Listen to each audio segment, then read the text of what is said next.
আশা করি গত পর্বে দেখানো পদ্ধতি অনুসরণ করে আপনারা আপনাদের কম্পিউটার সিস্টেমে ইন্টেলিজ আইডিয়া ডাউনলোড এবং ইনস্টল করা সম্পূর্ণ করতে পেরেছেন। এই ভিডিওতে আমরা জানব ভেরিয়েবল সম্পর্কে। তাই প্রথমে আমি নতুন একটা প্রজেক্ট ক্রিয়েট করব। নতুন প্রজেক্ট তৈরি করার জন্য প্রথমে আমাদেরকে এইখানে নিউ প্রজেক্ট লেখা অপশনে অর্থাৎ এই প্লাস আইকনে ক্লিক করতে হবে। তারপর আমাদেরকে আমাদের প্রজেক্ট অর্থাৎ প্রকল্পের নাম সিলেক্ট করতে হবে। যেহেতু আজ আমরা ভেরিয়েবল নিয়ে আলোচনা করব তাই আমি প্রকল্পের নাম ভেরিয়েবলে দিলাম, BARIABLE ভেরিয়েবল। যাই হোক, তারপর প্রজেক্ট লোকেশন আমার পূর্বের লোকেশনই থাকবে অর্থাৎ সি, তারপর ইউজার আইডিয়া প্রজেক্ট। তারপর এখানে ল্যাঙ্গুয়েজ অবশ্যই জাভা, বাইল্ড সিস্টেম অবশ্যই ইন্টেলিজে, জেডিকে অর্থাৎ Java development kit, open JDK 20 থাকবে। যাই হোক, আমি এখানে ক্রিয়েট অপশনে ক্লিক করব। বুঝতে যাতে সুবিধা হয় আমি টেক্সটগুলিকে একটু বড় করে দেই। কন্ট্রোল প্লাস মাউস হুইল ঘোরালেই আপনার লেখাগুলি বড় হওয়ার কথা। তবে যদি আপনার আইডিতে কন্ট্রোল প্লাস মাউস হুইল ব্যবহার করলে ফন্ট সাইজ বড় ছোট না হয়, তাহলে এইখান থেকে আপনারা চলে যাবেন ফাইল, তারপর সেটিংস, তারপর এইখানে এডিটর, তারপর আপনার জেনারেল, তারপর এইখানে দেখুন প্রথম যেই অপশনটা change font size with control plus mouse wheel in, এইখানে আপনাদের টিক থাকার কথা না যদি আপনাদের font size control plus mouse wheel ঘুরাইলে বড় ছোট না হয়। এখানে টিক দিবেন, তারপর এইখান থেকে অ্যাপ্লাই বাটনে ক্লিক করবেন। যাই হোক, আমি ওকে দিলাম, ক্লোজ করলাম। যেহেতু আমরা ভেরিয়েবল সম্পর্কে জানবো, চলুন প্রথমে আমরা একটা ভেরিয়েবল ডিক্লেয়ার করি অর্থাৎ ভেরিয়েবল ঘোষণা করি। ভেরিয়েবল ডিক্লেয়ার করার জন্য প্রথমে আমাদেরকে একটা ডাটা টাইপ সিলেক্ট করতে হবে, অর্থাৎ ভেরিয়েবলের মধ্যে কোন ধরনের ডাটা স্টোর হবে তা সিলেক্ট করতে হবে। ভেরিয়েবল সম্পর্কে না জেনে থাকলে আগে কোনো সময় একটু বলি। ভেরিয়েবল সাধারণত প্রোগ্রামিং ভাষায় অর্থাৎ প্রোগ্রামিং করার ক্ষেত্রে ডাটা স্টোর করার জন্য যেই ফাইলটা থাকে ওই ফাইল হিসাবে পরিচিত। অর্থাৎ ভেরিয়েবল হলো ওই ফাইল যেখানে আপনার ডাটা স্টোর হবে। তো যেহেতু ডাটা স্টোর করবেন আপনি একটা ফাইলে, তাইলে এই ফাইলে কোন ধরনের ডাটা স্টোর করবেন তা অবশ্যই আপনাকে সিলেক্ট করতে হবে জাভার ভাষায় অন্তত। এখনকার অ্যাডভান্স ভাষায় যেমন কটলিনের ক্ষেত্রে আপনার এইগুলির প্রয়োজন হয় না, কম্পাইলারই ধরে নেয় যে আপনি কোন ধরনের ডাটা স্টোর করতে চাচ্ছেন। কিন্তু আপনার জাভার ক্ষেত্রে অবশ্যই ডাটা টাইপ নির্ধারণ করে দিতে হবে। জাভা প্রোগ্রামিং ল্যাঙ্গুয়েজে বেশ কিছু ডাটা টাইপ আছে, এইগুলি নিয়ে আমরা পরবর্তীতে আলোচনা করব। তবে এখন আপনাদেরকে একটু ডাটা টাইপের সাথে পরিচয় করিয়ে দিই। প্রিমিটিভ ডাটা টাইপ এখানে আছে বুলিয়ান, তারপর numeric type, character value 4, Boolean, তারপর আছে integer value, integer, byte, short, int, long, floating point, float, double ইত্যাদি। তারপর আছে স্ট্রিং, অ্যারে। যাই হোক, এইগুলি সম্পর্কে ডাটা টাইপ সম্পর্কে আমরা জানবো আমাদের পরবর্তী লেকচারে অর্থাৎ 3 নম্বর ভিডিওতে। যাই হোক, আমরা এখন একটা ভেরিয়েবল ডিক্লেয়ার করি। তারপর প্রথমেই বলেছি আমাদেরকে ডাটা টাইপ নির্ধারণ করতে হবে অর্থাৎ ডাটা টাইপ সিলেক্ট করতে হবে। তাই আমি ডাটা টাইপ হিসাবে নিলাম ইন্ট, ইন্ট। ইন্টের মিনিং হলো ইন্টিজার। ইন্টিজারকে সংক্ষেপে ইন্ট হিসাবে রিপ্রেজেন্ট করা হয়। ইন্টিজার অর্থ কি? ইন্টিজার অর্থ হলো পূর্ণ সংখ্যা অর্থাৎ 1 থেকে 9 পর্যন্ত পূর্ণ সংখ্যা নির্ধারণ করার জন্য অর্থাৎ 1 থেকে 9 পর্যন্ত পূর্ণ সংখ্যা স্টোর করার জন্য ইন্ট কিওয়ার্ড, এটা জাভার একটা রিজার্ভ ওয়ার্ড, এই ইন্ট কিওয়ার্ড ব্যবহার করা হয়।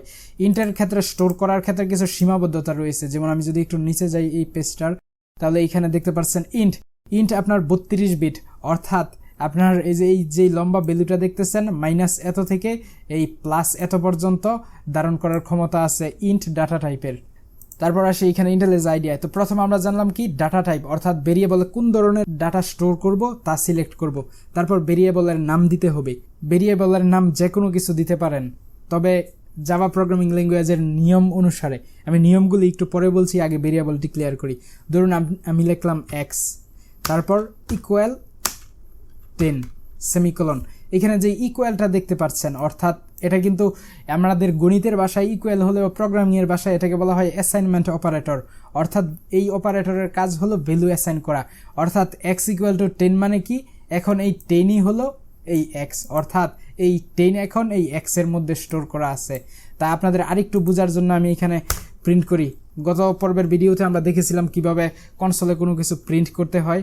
আমরা প্রথম প্রিন্ট করব আপনার প্রিন্ট মেথডটা লিখে system.out.println x shift plus function 10।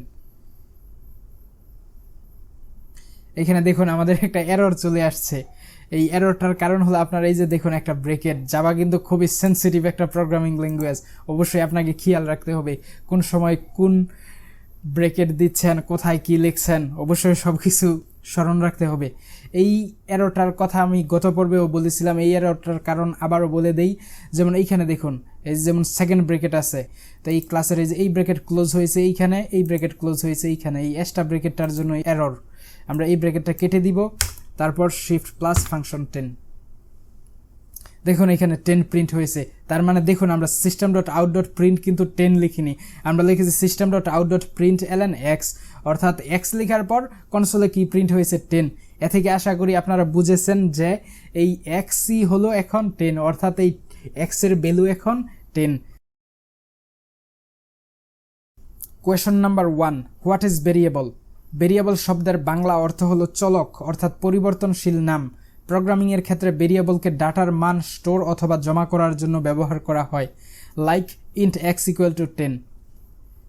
এখানে ইন্ট হলো ডাটা টাইপ, অর্থাৎ ডাটার ধরন, যা ইন্টিজার অর্থাৎ পূর্ণ সংখ্যা জমা করার জন্য ব্যবহার করা হয়, আর এক্স হলো ভেরিয়েবল কিংবা পরিবর্তনশীল নাম, যা যে কোনো কিছু হতে পারে। তবে এতে কিছু সীমাবদ্ধতা রয়েছে, যেমন a variable name can consist of capital letter A to Z, lowercase letter A to Z, digit 0 to 9 and two special character such as underscore and $sign। অর্থাৎ একটা ভেরিয়েবল নেম এ থেকে জেড পর্যন্ত ছোট হাতের কিংবা বড় হাতের 0 থেকে 9 পর্যন্ত যে কোনো সংখ্যা ব্যবহার করা যেতে পারে একটা ভেরিয়েবল নামে, আর স্পেশাল ক্যারেক্টারের মধ্যে অনলি আন্ডারস্কোর অ্যান্ড $সাইন ব্যবহার করা যাবে। 2 number rules, the first character must not be a digit, অর্থাৎ ভেরিয়েবলের প্রথম যে ক্যারেক্টারটা থাকবে এটা অবশ্যই সংখ্যা হতে পারবে না। যেমন আমরা যদি এখানে এক্সাম্পল দেখি, দেখুন ইন্ট এক্স ইকুয়াল টু 10 লিখেছি, কোনো এরর নেই। তবে আমি যদি এইখানে লিখি ইন্ট 1x, অর্থাৎ দেখুন এরর চলে এসেছে। তবে যদি আমি এই 1টা লিখি এক্সের পরে, তাহলে কিন্তু কোনো এরর নেই। আর এইখানে দেখুন এরর চলে এসেছে, অর্থাৎ এই system dot out dot print এই মেথডটা বলতেছে যে এই এক্স তুমি কই পাইলে, আমি তো এক্স নামের কোনো ভেরিয়েবল তোমার এই মেথডের মধ্যে পাইছি না। তো এইখানে এটার কারণ হলো আমরা যদি এইখানে 1 দেই, অর্থাৎ এই নামে নামে লিখি, তাইলে এরর চলে যাবে। যাই হোক, তারপর আমাদের 3 নাম্বার রুলসে আসি। 3 number rules, blank space can not be use in variable name, অর্থাৎ ভেরিয়েবল নেমের মধ্যে কোনো ফাঁকা স্থান রাখা যাবে না। যেমন আমরা যদি এইখানে যাই, তারপর এই ধরুন লিখলাম এক্স, তারপর 1-এর জায়গায় একটু ফাঁকা স্থান দিলাম, দেখুন এরর শো করেছে, অর্থাৎ কোনো ফাঁকা স্থান রাখা যাবে না। তবে চাইলে আন্ডারস্কোর ব্যবহার করা যেতে পারে। যেমন আমি এইখানে ধরুন লিখলাম এক্স আন্ডারস্কোর 1, অর্থাৎ কোনো এরর নেই। যাই হোক, তারপর আমরা যাই 4 নাম্বার রুলসে, Java keyword can not be use as variable name, অর্থাৎ জাভার কোনো কিওয়ার্ড, অর্থাৎ কিওয়ার্ড সম্পর্কে আপনাদেরকে একটু বলি। কিওয়ার্ড হলো আপনার প্রত্যেকটা প্রোগ্রামিং ল্যাঙ্গুয়েজেরই কিছু রিজার্ভ ওয়ার্ড রয়েছে। যেমন জাভাতে এই যে যেমন ইন্ট দেখলেন, এটা হলো একটা জাভার কিওয়ার্ড। এরকম আরও কিওয়ার্ড আছে, মেবি 52টার মতো কিওয়ার্ড আছে জাভার, যেমন ইন্ট, চার, লং, শর্ট ইত্যাদি কিওয়ার্ড। তাছাড়া আছে ইফ, ইলস, সুইচ, কেস ইত্যাদি অনেক কিওয়ার্ড আছে জাভার। তো এই কিওয়ার্ডগুলি ভেরিয়েবলের নাম হতে পারবে না। যেমন আমি এইখানে লিখলাম ইন্ট, তারপর ধরুন লিখলাম আবার লিখলাম ইন্ট, ইন্ট, এই যে দেখুন এরর চলে আসছে। কারণ কি, মানে এটা হলো একটা জাভার কিওয়ার্ড। আমরা যদি এইখানে যাই এররগুলি দেখি, লাইন নাম্বার কত 4, এইখানে যদি যাই লাইন নাম্বার 4, আনএক্সপেক্টেড টোকেন, অর্থাৎ বুঝতেই পারতেছেন। যাই হোক, আমরা এইখানে ইন্ট কেটে দিলাম, আবার লিখি x1।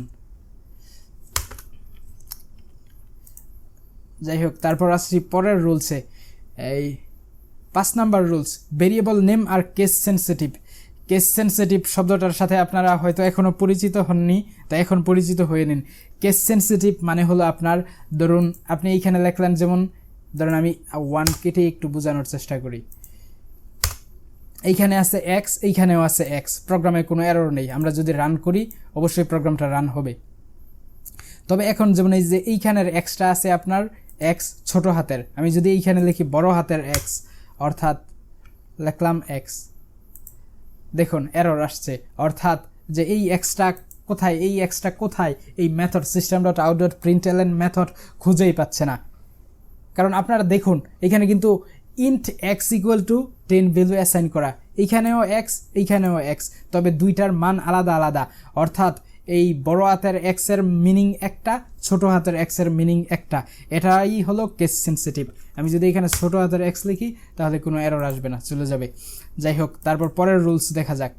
6 number rules, there is no limit on the length of a variable name but by convention it should be between 4 to 15 characters।